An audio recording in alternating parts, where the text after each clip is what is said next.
All right, getting ready to go into my 25th parent night. So get excited. I've read a number of people with questions about parent night in the chat rooms. And whether you're a newer teacher or another teacher just looking for some ideas, I'm going to walk through what I'm going to do for my 25th parent night. I teach high school. Typically, our class periods last about 8 minutes on parent night, and then the parents shift from classroom to classroom. I imagine elementary school teachers probably have them significantly longer, so hopefully you'll get some ideas off of this. And middle school, I would think, is probably somewhat similar with the parents switching classes periodically throughout the evening. So the first thing I do is introduce myself, write my name on the board, and write the course in the board so that the parents know that they're in the right classroom.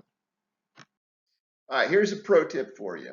Typically, the parents do not come alone. Occasionally they do, but usually they'll have the student and or the student's siblings with them when they come to the class. And younger siblings can often be distracting. So one of the things I do when the siblings come into the classroom, especially if they're younger, is in my classroom I have several different animals. I've got turtles, I've got newts, I've got snakes. And I'll walk over to the newt cage or the turtle cage, and I'll let one of the younger siblings drop a pellet in there, and then I have their attention, and all the younger kids will sit there and watch as the turtles eat, or the newts eat, or whoever's eating. Now, not everybody has animals in their classroom, I get it, but you're going to want to account for the siblings. So maybe have a game of Jenga set up, or uh, whatever, a puzzle, something that can keep them entertained for however long the class period is set aside for the parents to attend. Keep that in mind. If you're like me and you really want to get the parents there so you can meet them face to face, I offer extra credit for the parents to attend. But if you do that, make sure you have 3 or 4 sign-in sheets with 3 or 4 pens so that multiple parents can sign in at the same time. I also give extra credit if the student comes with the parents so that I have everybody and can match a student's face to a parent's face. So if you are offering extra credit, rather than having chaos and everyone asking you for a pen, have 3 or 4 sheets set out and have some pens set out for everybody to sign. Now is the most important part, in my opinion. Contact information. This is where I'm going to share my extension and phone number with the parents so that they can reach me by phone, and I'm going to share my email with them. And I'm going to tell them the school policy, which is we respond to them within 24 hours of receiving a phone call or an email. But I tell them to encourage them to email me because it's easier for me to deal with. I encourage them to send emails, and my policy is I will get back to you the same day, sometimes within hours. I tell parents a lot of times they'll be stunned how quickly I get back to them in an email, as opposed to with the phone call, it's typically the next day. Now I go into supplies and my wish list. I tell the parents that students are expected to bring a notebook, a pen, a pencil, and a textbook. That's all I require for them to bring to class. But this is your chance, if you need things for the classroom, to put a wish list on the board. Some people will write what they want on the board. I've seen others who write things on sticky notes and have parents take the sticky notes as they're leaving the classroom. So those are 2 strategies you can use to get additional things for your wish list and save yourself some money out of your pocket. Now I introduce the parents to how I run my class, which everything is online. Specifically, in this case, the syllabus. I share the detailed directions with the parents as to how to pull up the syllabus so they have access to it. One note on syllabus is I guess how you would say it, or syllabi. Um, they're a legal document. So I always put on my syllabus subject to change. That way, if I need to change something, I'm covered. I'm not a lawyer, but I think it would give me a good argument that I can change something if I have to. Continuing with how I run my class, I explain to the parents that all of my lesson plans are online. They can see what we're doing on any given day and see what the schedule is. This way they know when homework is due, they know when tests are coming up. It also allows students to make up work if they're missing it. and it allows students to keep pace if they're out for several days. So I did an entire video on lesson plans, and specifically I addressed the reason why you want to put them online. Now I go into my grading policy and my late work policy, and probably there are as many different opinions on this as there are people watching this video. But for me personally, 30% of my grade is classwork / homework, 40% is exams, 10% is the 9 weeks project, and 20% is the 9 weeks exam. And then my makeup policy is you get however many days you were out plus 1. After that, it's worth half credit. So whatever your policy is for late work, whatever your grading policy is, this is one of the things that parents really, really want to know. Now I go through detailed instructions on how to track your students' grades. I walk the parents through our grading platform for the district, and I go into great detail to make sure every parent in there understands how to track their student's grade. That way there's no surprises, and it should reduce the parent phone calls and parent emails you get, again, because there should be no surprises. Now is kind of the meat of parent night as far as I'm concerned. I go into the course design. I spend some time giving them details about what my course is about. Mine is an environmental science course for college credit. That's one of the courses I teach. I also teach an ecology course for my standard kids, so I have a great mixture of students over the course of a day. It's a survey course. I explain to the parents what a survey course is. Ranges from ecology to nuclear energy. So it's got a great range of subjects that we cover. The first 3 quarters, we learn new material. The fourth quarter is mostly review for the exam that they take for potential college credit.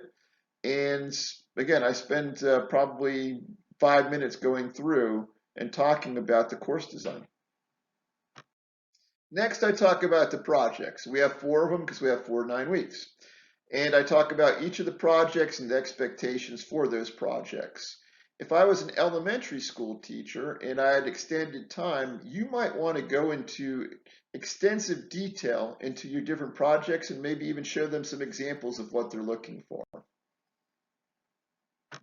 This is actually my favorite part of parent night, sharing strategies to help their students study. Specifically, I talked to them about how I worked my way through college with note cards. I explained to them that all of the vocabulary concepts should be put on note cards and that the students should practice those note cards for half an hour each day, and the stack should get larger and larger and larger, and it should be huge by the time we get to the end of the third 9 weeks. And I explained that what the students should be doing is flipping through their pile, figuring out which ones they get right, which ones they get wrong, put them in a right pile and a wrong pile. And those in the wrong pile, do them again until you can get them in the right pile, and so forth until you get through all of your note cards and you can get them all into the correct pile. Then I tell parents that if you really want to get involved, randomly select 5 note cards, and when the student can get those 5 note cards correct, they're done for the day. But that way you can randomly check and make sure they're actually doing what they're supposed to be doing. I also talk to them about cell phone use. There's several studies that show students do not retain anywhere near as much information when they're using their cell phone as when they're not. They're distracted. So I explained to the parents that they should remove the cell phone during study time. Now I talk to the parents about the importance of attendance. So one year when I was looking at my pass rate for the course for college credits, I noticed that students who missed more than 20 days of school had a much, much lower pass rate than those who missed 19 days or less. And my pass rate for that year for those missing 5 days or less was 100%.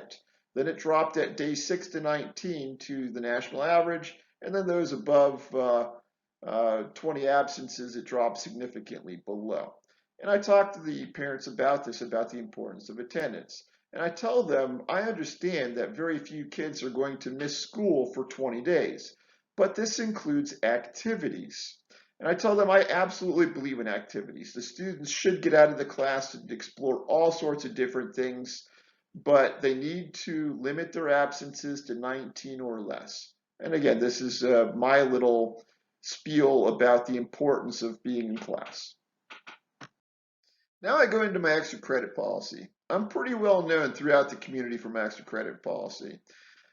What I do is I allow students to catch Florida native lizards, frogs, newts, and salamanders for extra credit. And there's a reason for this. It teaches them the difference between native species and non-native species and the impact that non-native species have. One year, the test they take for college credit, there was actually a question about explain to us the difference between native species and non-native species and their impact on the environment.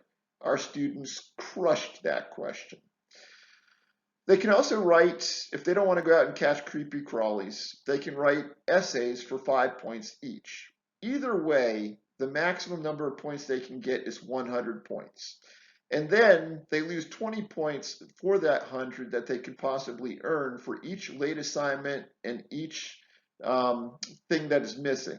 So if they're missing 3 assignments, that's 60 points off, meaning the maximum amount of extra credit points they can get is 40.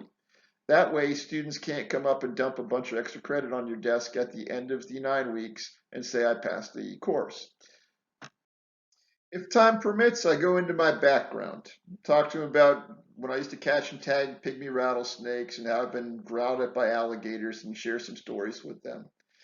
I also make it clear at the end of the presentation that there'll be no parent conferences tonight because I'm not opening the grade book. I'm completely focused on talking about the course and not individual grades. And I promised the students I wouldn't talk about grades tonight. The appropriate time to set that up would be through guidance or administration. And if you wish to do that, you can certainly see one of them later this evening or make a phone call. Hopefully you've learned some things from this. If you have, please hit the like button. Also, please think about subscribing. I will continue to produce videos, especially things I see a lot of activity in the chat rooms about where people have questions or want ideas. Thank you for your time. If you're a teacher, you're a hero. And if you're about to become a teacher, you're about to become a hero. I love all of you. Thank you for your time. Cole Sturrell.